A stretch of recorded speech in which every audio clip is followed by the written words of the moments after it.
ನಾನು ಒಂದು ಸಮಾಜಕ್ಕೆ ಸೀಮಿತ ಆಗಿರ್ತಕ್ಕಂಥ ವ್ಯಕ್ತಿ ಅಲ್ಲ.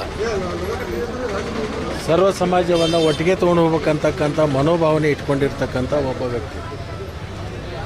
ನನ್ನ ರಾಜಕೀಯ 25 ವರ್ಷದ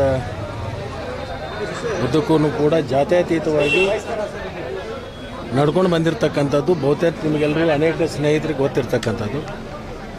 ಇವತ್ತು ಕಾಂಗ್ರೆಸ್ ಪಕ್ಷ ನನ್ನನ್ನು ಗುರುತಿಸಿ ಸಹಕಾರಿ ಇಲಾಖೆಯನ್ನು ಕೊಡೋದ್ರ ಮುಖಾಂತರ ರಾಜ್ಯದಲ್ಲಿ ಸಹಕಾರಿ ಇಲಾಖೆಯನ್ನು ಇನ್ನಷ್ಟು ಬಲಪಡಿಸಲಿಕ್ಕೆ ಒಂದು ಅವಕಾಶ ಸಿಕ್ಕಿದೆ.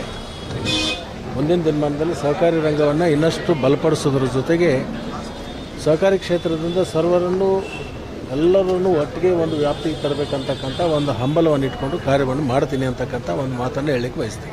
ಕೇಂದ್ರ ಸರ್ಕಾರದಿಂದ ಮೊದಲನೇ ಸಾರಿ ಸಹಕಾರಿ ಇಲಾಖೆ ಅಂತ ಬಂತು, ಅದಕ್ಕೆ ಅಮಿತ್ ಶಾ ಅವರು ಕೇಂದ್ರ ಸಚಿವರು ಆದರು. ಅದರಿಂದ ರಾಜ್ಯ ಸರ್ಕಾರಗಳು ಎಷ್ಟುವರೆಗೆ ಲಾಭ ಆಯಿತು?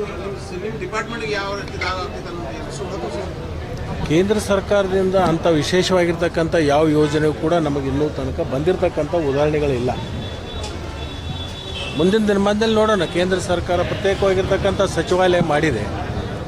ಕೇಂದ್ರದಿಂದ ಏನು ನಮಗೆ ರಾಜ್ಯಕ್ಕೆ ಸಿಗ್ತಕ್ಕಂಥ ಯೋಜನೆಗಳಿದಾವೆ ಅದನ್ನು ನಾನು ಕೇಂದ್ರದ ಸಚಿವರಿಗೆ ಭೇಟಿ ಆದಮೇಲೆ ಅವ್ರಿಗೆ ಏನೇನು ಯೋಜನೆಗಳು ಕೊಡ್ತಾರೆ ಅಂತಕ್ಕಂಥದ್ದು ನಾನು ಚಿಂತನೆಯನ್ನು ಮಾಡ್ತೀನಿ.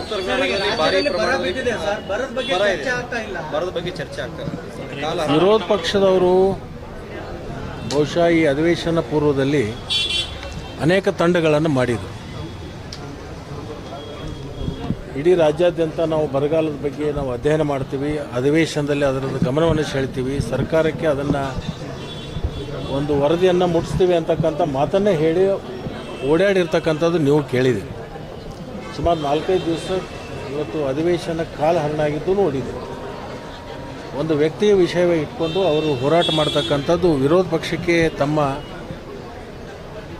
ಜವಾಬ್ದಾರಿಯನ್ನು ಅರ್ಥಕ್ಕಂಥದ್ದು ಇಲ್ಲವೇ ಇಲ್ಲ ಅಂತ ನನಗನಿಸಿದೆ. ಚರ್ಚೆಗೆ ಅವಕಾಶ ಮಾಡಿಕೊಡುವಾರ ಸರ್? ನೋಡಿ, ನಾವು ಅನೇಕ ಬಾರಿ ಹೇಳಿದ್ವಿ, ನಿಮ್ಮದು ಏನು ವಿಷಯ ಇದೆ ಅದನ್ನು ಮಂಡನೆ ಮಾಡಿ ಚರ್ಚೆ ಮಾಡ್ತೀವಿ, ಸರ್ಕಾರ ಉತ್ತರ ಕೊಡ್ತೀವಿ. ಒಬ್ಬ ವ್ಯಕ್ತಿಯವನ್ನ ವಿಷಯವನ್ನು ಇಟ್ಕೊಂಡು ಅವನು ತೇಜೋವಧೆ ಮಾಡ್ತಕ್ಕಂಥ ಕೆಲಸವನ್ನು ಮಾಡ್ತಾರೆ. ನಾಗೇಂದ್ರ ಅವರ ವಿಷಯವನ್ನು ತೊಗೊಂಡಿರ್ತಕ್ಕಂಥದ್ದು ಈಗಾಗಲೇ ಲೋಕಾಯುಕ್ತ ಅವರು ಆರೋಪ ಮುಕ್ತವನ್ನು ಮಾಡಿದ್ದಾರೆ.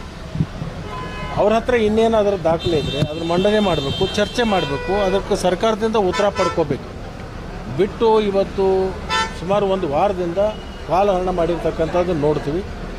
ನೋಡೋಣ, ನಾಳೆ ಬೆಳಗ್ಗೆ ಆದರೂ ಆ ಭಗವಂತ ಅವರಿಗೆ ಸದ್ಬುದ್ಧಿಯನ್ನು ಕೊಡಲಿ, ಬರಗಾಲದ ಬಗ್ಗೆ ಮತ್ತು ಅತಿವೃಷ್ಟಿ ಬಗ್ಗೆ ಚರ್ಚೆ ಮಾಡುವಂಥದ್ದನ್ನು ಮಾಡಲಿ ಅಂತ ಹೇಳಿ ನಾನು ಕೋರ್ತೀನಿ. ಜನಾರ್ದನ್ ರೆಡ್ಡಿ, ರೇಣುಕಾಚಾರ್ಯ ಮತ್ತು ನಾಗೇಂದ್ರ 3 ಜನರ ಪ್ರಾಸಿಕ್ಯೂಷನ್ಗೆ ಅನುಮತಿ ಕೊಡಬೇಕಾಗಿದೆ. ಆದರೆ ಕೇವಲ ಇವರು ಜನಾರ್ದನ್ ರೆಡ್ಡಿ ಮತ್ತು ರೇಣುಕಾಚಾರ್ಯ ಮಾತ್ರ ಕೊಡ್ತಾರೆ, ಇವ್ರನ್ನ ನಾಗೇಂದ್ರ ಕೈ ಬಿಡ್ತಾರೆ ಸರ್ಕಾರ ಅನ್ನುವಂಥದ್ದು ಆರೋಪ ಮಾಡಿದ್ರು. ಅವರು ಆರೋಪ ಮಾಡೋರು ಅವ್ರಿಗೆ ಬೇರೆ ಸಬ್ಜೆಕ್ಟ್ ಇಲ್ಲ, ಅವ್ರು ಮಾತಾಡ್ತಕ್ಕಂಥ ಎದಿಗಾರಿಕೆನೂ ಇಲ್ಲ.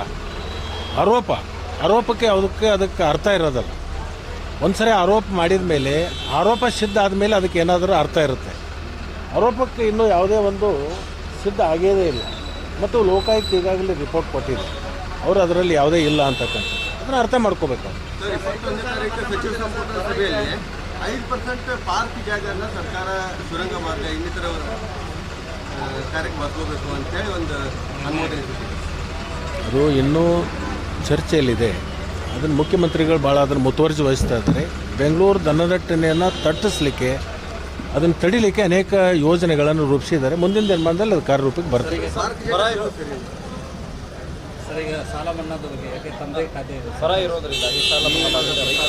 ನೋಡಿ, ಇನ್ನೂ ಕೃಷಿ ಇಲಾಖೆ, ತೋಟಗಾರಿಕೆ ಇಲಾಖೆ, ರೇವಣಿ ಇಲಾಖೆ ಸಂಪೂರ್ಣ ವರದಿ ಕೊಡಬೇಕು. ಎಷ್ಟು ಮಳೆ ಕಡಿಮೆ ಆಗಿದೆ, ಇನ್ನೂ ಮಳೆಗಾಲ ಪೂರ್ಣ ಮುಗಿದಿಲ್ಲ.